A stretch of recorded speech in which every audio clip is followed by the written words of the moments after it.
Medyo naputol ang ato ang live sa atong Facebook, no? Napawong og kalit ang akong cellphone, no? Lihang siguro mga higala. Okay mga igsoon, balik ta. Ang atong topic mahitungod nining paghalad-halad o pagkaon panahon sa adlaw sa mga minatay.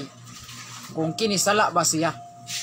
Muna ako ang gisaysay pagganina kay wala may panudlo ang atong simbahan ni ana. Mahitungod ng halad-halad o pagkaon para sa mga patay. Diin man din nato nasunod dito ni nasunod nato sa atong mga katigulangan kaniadto. Muna ang atong mga katigulangan kaniadto wala matudloi taon sa sakto nga pagtulunan. Wala matudloi sa doktrina Kristiyana. Muna sa atong panahon karon nga mga kabatan-unan nga diin natudluan nata sa saktong pagtulunan sa simbahan. Dili sa tanan gihimo sa katigulangan nga ato og yung sundon.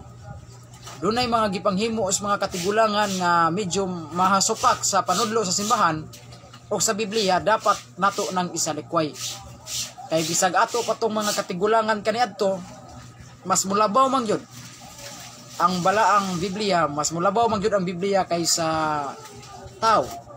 Muna mga higala, balikon ko wala magtudlo ang simbahang Katoliko ni ana paghalad-halad og pagkaon panahon sa adlaw sa mga minatay. Pero pangutana, sala ba ang maghalad-halad og pagkaon panahon sa adlaw sa mga minatay? Ang akong tubag ni ana direkta depende. Kay kung dili lang nimo sinayupon pod, puslan man gyud nga maghalad ka. Puslan man gyud nga maghalad ka. Ayaw lang gyud og sinayupa pagsabot. Ayaw sinayupa pagsabot sama sa gihimo sa mga paganismo. Kay kung imo nang sinayupon pagsabot nga parihason gyud nimo sa paganismo, kana siya dako na siyang sala, no? Sala na siya maghalad-halad ka og pagkaon.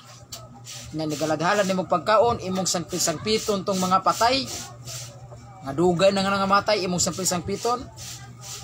Imo silang sangpiton aron pakanon sa imong gihalad. Kana dako na siyang sayop, no? Ayaw na kay sama ra ka sa mga paganismo.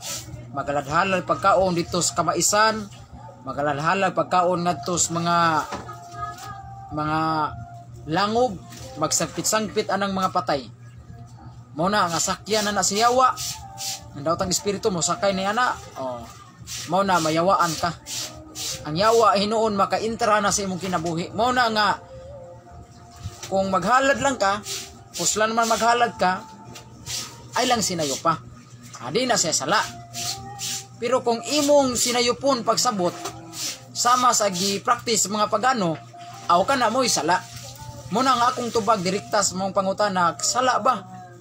Kung maghalad kong pagkaon panahon sa kalag-kalag, tubag, depende. Kung imong sinayupon o pagsabot sama sa gihimo sa mga pagano, like sa mga paganismo, kana sala na. Pero kung maghalad lang ka diha, isipaghandom sa ilang mga paboritong pagkaon, pero kanaonan ninyong mga buhi. No? Maghikay baron mo, paborito baron sa imong lula ang dugo-dugo, dinuguan, maghikay ka. Maghalad lang kagamay diha sa imong lamisa, kanaon na po na ninyo. Dili kay maghalad mo diha, magpaabot mo diha nga duulon nas patay, kanon na o singhoto nas patay, dili na sa mao. Sayop na sana. Kay ang patay mga higala wala na magkinahanglang pagkaon. Kay mga espiritu naman na sila. Ang ilang mga kalag, mga espiritu naman na. Dili naman nagutumon. Wa naman ay tinai. Di naman nagutumon, mga kalag naman na sila, mga souls naman na sila. Na ngano magkinahanglan pa man sila pagkaon. Wala na sila magkinahanglang pagkaon mga higala. Pero kung maghalad gyud ka, puslan man gyud maghalad ka, ayaw lang gyud sinayo pagsabot. Sama sa pagsabot sa mga pagano. Sama sa gihimo sa mga pagano, maghalad-halad pagkaon diha, maghalad og manok Bisaya, nya sagpit-sagpiton ang mga patay. Mao na ayaw tuguti igsuon. No ayaw tuguti nga mao na ang imong buhaton sama sa mga pagano. Pero maghalad lang kada pagkaon, isipaghandom sa ilang paboritong pagkaon, maghikay mo, magbanding mong tibok pamilya, inyo nang sawaan ang mga pagkaon yang inyong gihikay, okay ra na siya. Di na siya sayop o di na siya sala. Pero take note, Isudyo sa inyong unahuna, walay panudlo ang simbahan ana ha. Nga gisugo ta sa simbahan nga kinahanglan gyud o maghalal gyud tag pagkaon sa mga minatay. Dili na. Wa gyud panudlo ang simbahan ana. Atuan na ng personal kung magbuhat gyud ta na. No, kung ato na gyud ng personal kung maghimo ta magalaghalad tag pagkaon niya, pagluto tag biko atong ihalad. Luto tag puto atong ihalad, budbud, atuan na ng personal. Wala ta sugua sa simbahan ana, okay? Unya arita sa Biblia.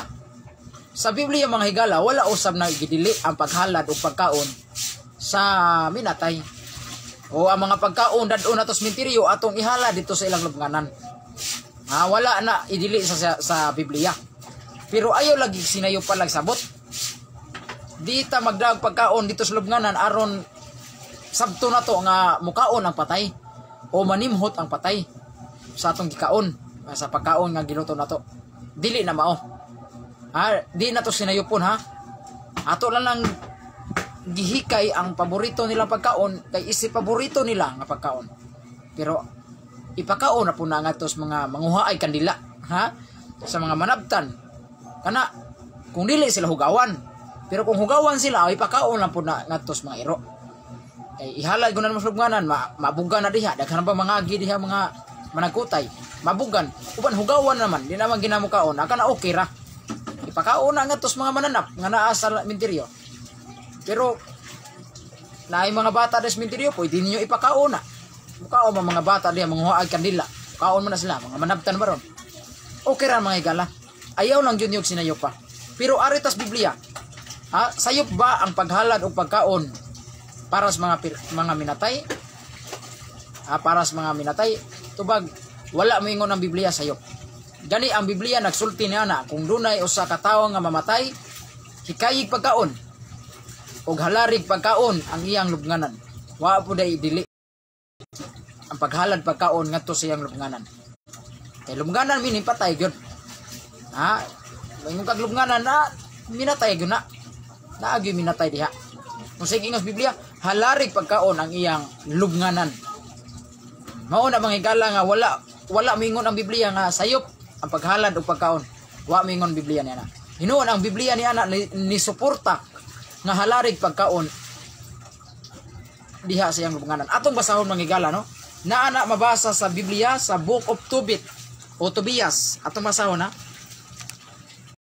Atong basahon diri sa Tobias 4:17 niya atong basa mga higala.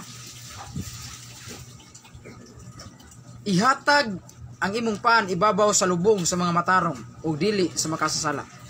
Kung adunay mamatay nga usa ka tawo, halarig pagkaon ang iyang lubnganan. Tanawa ra naa gyud di ay, no? Ihatag ang imong pan, samnang pan, di na pagkaon. Ihatag imong pan ibabaw sa lubong. Klaro kay mga higala. Naa gyud di ay ingno na to paghalad o pagkaon ibabaw sa lubong. Naa gyud di mga higala. Naa na sa Tobit 4:17 higala. No, naa gyud di ay. Mo na mga higala nga dili di sayop ang paghalad o pagkaon ngadto sa lubnganan para sa mga nangamatay paghandom sila ng pagkaon. Kana dili sa sala. Gani gisgutan ka na sa Biblia mga higala no. Ang Biblia ni suporta ni ana. Pero dili lang yun na sinayo po na itong sabot. Muna mga higala, balikon ko ang paghalad o pagkaon. Panahon sa adlaw sa mga minatay, sala ba? Tubag dipindi. Kung imong buhato na sama sa gibuhat sa mga pagano, maunay sa sala. Sama sa gibuhaton mo sa mga pagano. Sama sa gibuhat sa mga pagano, maunay sala. Pero kung magbuhat ka, ana, dili sama sa mga pagano, aka na, di na siya sala. No? Imo lang nang buhaton aron paghandom sa paborito nilang pagkaon. Pero kanos mga buhi, adili na siya sala. Pero kung maghalad ka o pagkaon para sa mga minatay niya, sama sa gibuhat sa mga pagano sa pisapito nimong mga patay, kana siya sala na siya. Okay? Ingon ana ra ka simple mga higala no. Sa panudlo simbahan, way panudlo simbahan nga maghalad tag pagkaon.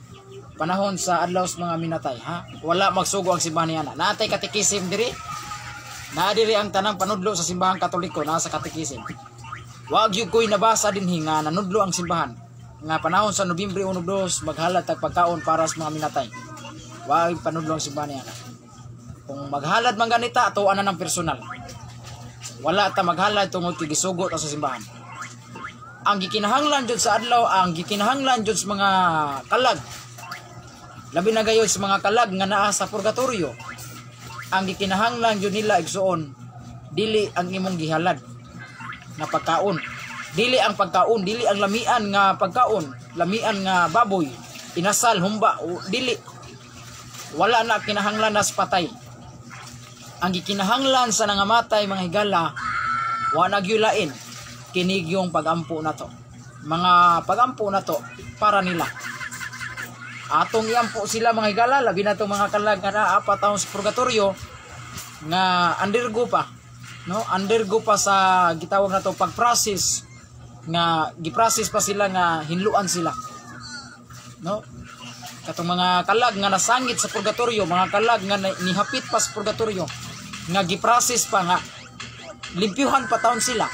Ini kalimpyo na nila nga to sa purgatorio, dadao na sila nga to sa langit mga higala, ini limpyo na nila. Muna ato silang tabangan pinaagi sa atong mga pagampo, no? Ang gikinahanglan jud sa mga kalag sa purgatorio, mga holy souls in purgatory, mao gyud ang atong mga prayers. Sama aning mga pamisa nato. Tambong ta sa misa matag adlaw. Ato silang pamisahan labi na gayud sa pagampo nato sa Santos nga Rosario. Ato silang ituboy, ato silang ihalad mga higala. Muna mga higala, muna gikinahanglan in taon sa mga kalag sa purgatorio. Ardi Sumaya, happy Sunday bro. Salamat brother. Happy Lord's Day kanimo. Muna mga igsuon, ang gikinahanglan sa mga kalag sa purgatorio, mga mahal na tos kinabuhi, wala nila kinahanglan na ang pagkaon. Kung unsa kalami ang imong gihalad, wala na kinahanglan na nila. Dili kandila, dili buwak, sa kadako ng kandila unsa na kanindos buwak, dili na mo'y gikinahanglan kanila. Ang gikinahanglan nila mga igsuon ang pagampo gyud, mga pagampo gyud nato, mao gyud ay gikinahanglan nila. Kaya doon na pa yung mga naa dito mga igsuon nga naa taon sa purgatorio, makagawa sila mga higala kung malimpyo na sila, mahinluan na sila mga igsuon. Tungod naman guna sa ilang mga sala nga gagmay nga nahimo nila mga higala, sa dihang buhi pa sila sa kalibutan, nakabuhat sila mga gagmang sala, kanang gitawag na to og venial sin. Unya naabtan sila sa kamatayon, wala nila mahinulsuli, muna nahiadto sila purgatorio. Kay wala man nila hingpit na hinulsulan ang ilang mga gagmang sala. Mo po na, wala po na sila maimpirno kay gabay ra parang salaan, no? Islayt ra man na. Wa po na sila mahilangit kay ang langit di man pwede makasuod bisag duna kay gamayng sala, gamayng buling. Di po kakasuod og langit niya na. Muna ang Diyos matarong man nga maghuhukom, wala impiernoha sila, muna naay butanganan anak nila. Kay ang Diyos matarong man nga maghuhukom, naay butanganan anak nila, no? Usa ka dapit nga dili impierno, di pod langit, muna gitawag namo og purgatorio. Usa na purgatorio? To cleanse, no? Sa to pa hinluan sila diha. Linisanan, no? Linisanan. Muna ang mga kalag nga nihapit diha sa purgatorio, hinluan sila mga higala. Muna unsa ra magyoy matabang nato sa mga kalag sa purgatorio, way lain mao ang atong mga pagampo. Tambong ta kanunay sa Santos nga misa, ato silang pamisahan, mga buhat nga mga maayo, magbuhat ang mga maayo ato ipahinungod sa mga kalag sa purgatorio. Muna ikalipay nila mga igsuon. Muna panudlo sa atong simbahan nga nakabase gyud sa balaang kasulatan. Hinaot mga igsoon nga kini akong video inyo ning i-share, kini akong live sa Facebook. Kung doon na mo mga GC, i-share ninyo para daghang mga Katoliko nga makapaminaw sa ato ang gidiscuss karon. O para po sa mga dili Katoliko makapaminaw sa atong live, hikapon pa dahil sa Dios ang ilang kasing-kasing mubalik na sila sa tinuod nga simbahan maong Iglesia Katolika Romana. Mubalik na sila sa Katoliko. Okay mga igsoon, daghang kayong salamat sa iyong pagpamati kanako.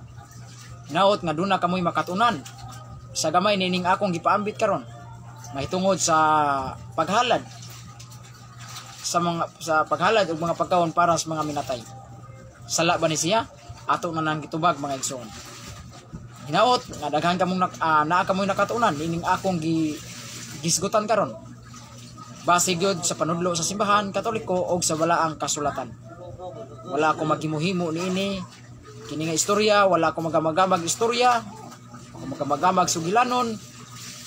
Kundi igo lamang ko nagabase kung unsay panudlo sa atong simbahan og sa baruganan sa balaang kasulatan. Hinaot inyo pa kong sundan niining akong mga live daghan patag mga doktrina pagtulunan sa simbahan Katoliko nga ato pag yung tukion o atong tun-an mga igsoon. Napay mga nindot nga mga topic nga atong pagahisgutan sa sunod na tong live. Hinaot mga igsoon na dili kita makalimot sa paghandom sa atong mga mahal sa kinabuhi nga nitaliwan na. Kay sa Sirach Kapitulo 7 bersikulo 33 matod pa sa Dios nga mabasa sa Sirach 7:33. Ayaw kalimti pagtabang sa mga kabus. Ayaw kalimti pagtabang sa mga kabus ug ayaw usab hikalimti ang paghandom sa mga nangamatay. Sa ato pa mga igsoon, dili jud ang natong kalimtan ang paghandom sa mga nangamatay. Muna adlaw Martes ug Miyerkules mangadto kita sa ilang mga lubnganan, mga ato kitag menteryo, ato silang duawon, maghimo kitag mga pagampo. Muadto tag menteryo, maghimo tag mga pagampo diha mga igsoon, magbuhat tag mga unsa, magampo ta alang kanila nga nitaliwan na diri sa kalibutan. Kaysa musugot ta sa madili mga igsoon, musunod rata sama na nila mga igsoon. Mga matay rata mga igsoon, like nila mga higala. Muna mo ato tag menteryo, duawon ato sila dito. Diin sila gipanglubong, ato silang atuon. No? Unya magbuhat kita og mga ginagmay lang nga mga pagampo. Magrosaryo bata. No? Magbuhat tag mga pagampo pahinungod para sa mga mahal nato sa kinabuhi nga nangamatay na. Mura natong buhaton. Dili kay mo adto tag menteryo aron magdata og vapors magdisko-disko ta. Mga to tag menteryo aron mga magdatag ilimnon nga makahubog, mag-inom-inom ta dito, dili na mao. No? Mao na mga to tas menteryo ato silang duawon unya magampo ta alang kanila nga mga mahal nato sa kinabuhi nga nangamatay na. Una, sa di pa ta mo atog menteryo, do na lang ko'y tambag ninyo mga Katoliko, sa di pa ta mo atog menteryo, unahon sa nato ang simbahan. Mga to ta sa simbahan, mutambong ta sa santos nga misa, ato silang pamisahan, magrosaryo ta pahinungod alang sa mga mahal nato sa kinabuhi nga nangamatay na. Ikahuman nato og simba, nga unta kadiyot nya ato na tag sementeryo. Ato tag menteryo, duawo nato ang ilang mga lubnganan o maghimo po tag mga pagampo dito. Atong ihalad ang atong mga pagampo alang sa mga nangamatay. Pahulay nga dayon mudanag sa nangamatay. Ang kahayag ni Kristo magadanag kanila o ang tanang mga kalag sa purgatorio nga nagkinahanglan sa atong mga pagampo. Kaluyan unta sila sa Ginoo ug labi natong mga kalag nga nagkinahanglan sa kaluoy sa Ginoo. Makapahulay unta sila o gadon sila ngadto sa Ginoo sa bagong langit, ang bagong Jerusalem. Tabangan unta sila sa mahal na Birhen Maria, dadon sila sa mahal na Birhen Maria ngadto sa kinabuhing walay katapusan. Mga santos o mga santa sa kalangitan, kaluyi sila ug gad-a sila ngadto sa kinabuhing walay katapusan. Tanang mga nangamatay, mga igsoon, dili na kukutob, hinaot nga makakaton kamo nining akong Facebook live, kini akong gi-live karon mga igala. Inyong ubos nga lagad Brad Carlo Badinas, manamilit kaninyo mayong hapon, mayong adlaw, mayong gabi. Happy Lord's Day kanatong tanan. Ang Diyos manalangin kanatong tanan o dagang salamat. Bye bye mga igsoon.